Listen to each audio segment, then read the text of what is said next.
அண்மைச் செய்தி. நீலகிரி மாவட்டத்தில் பெய்து வரும் கனமழை காரணமாக மாயாற்றில் வெள்ளப்பெருக்கு ஏற்பட்டிருக்கிறது. இதுகுறித்த விவரங்களை செய்தியாளர் விஜயசுந்தரம் வழங்க கேட்கலாம். விஜயசுந்தரம், வணக்கம். விவரங்களை சொல்லலாம். வணக்கம். மலை மாவட்டமான நீலகிரி மாவட்டத்துல ஆண்டுதோறுமே தென்மேற்கு பருவமழை மே மாதம் இறுதியில துவங்கி செப்டம்பர் மாதம் வரை பெய்யும். இந்த ஆண்டு தற்போது தென்மேற்கு பருவமழை சற்று தாமதமாக துவங்கி இருக்கு.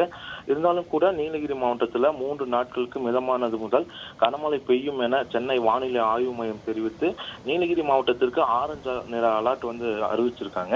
இந்த நிலையில உதகை மற்றும் அதன் சுற்றுவட்டார பகுதிகளில் நேற்று காலை முதலே அவ்வப்போது சாரல் மழையும் சில இடங்கள்ல மிதமானது கனமழையும் பெய்து வந்தது. இதனை தொடர்ந்து காற்றுடன் கூடிய சாரல் மழை மற்றும் மிதமான மழையானது பெய்து வந்த நிலையில குறிப்பா பார்த்தோம்னா நீலகிரி மாவட்டத்துல குந்தா, அவலாஞ்சி, உதகை, தேவாலா, பந்தலூர், சேரங்கோடு, கூடலூர் உள்ளிட்ட பல்வேறு பகுதிகளில் தொடர்ந்து மழையின் தாக்கம் அதிகரித்து காணப்பட்டது.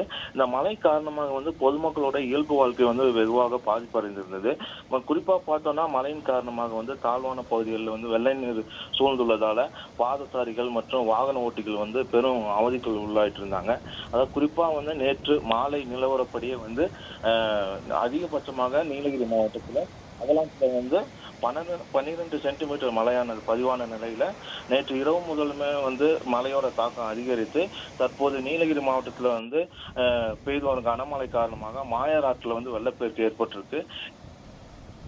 தகவல்களுக்கு நன்றி, விஜயசுந்தரம்.